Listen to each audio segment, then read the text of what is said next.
લડતો હતો ને તમારા જેવા તમારા બધા માટે જ લડતો હતો. આવી બીજી 10 જગ્યાએ લડે છે. હા, બધા માટે જ લડતો. તો આનું ઘર તોડ્યું તો આપણે એવું કરીએ કે આખા ગુજરાતનો માલધારી સમાજ એ ફાળો કરીને આનું ઘર બનાવે. પહેલા 51,000 હું લખાવું છું આજે તો સરકારને મેસેજ આપીએ, બરાબર. પણ આ એકદમ સ્પષ્ટ કિન્નાખોરી છે કે તું આ મુદ્દે ભવિષ્યમાં બોલતો નહીં તો તને નવરો કરી નાખીશું. મને આસામની જેલમાં નાખેલો. એક ટ્વીટ કર્યું નરેન્દ્ર મોદીની સામે, 2,500 કિલોમીટર દૂર આસામની જેલમાં નાખ્યો. શેના માટે?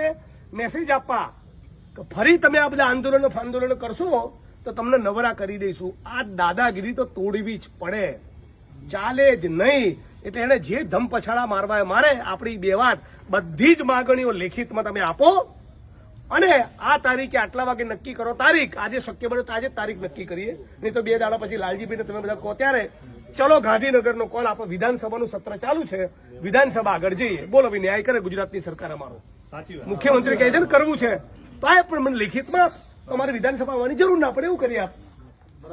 બરાબર. એટલે ઠાકોર સમાજ, દલિત સમાજ અને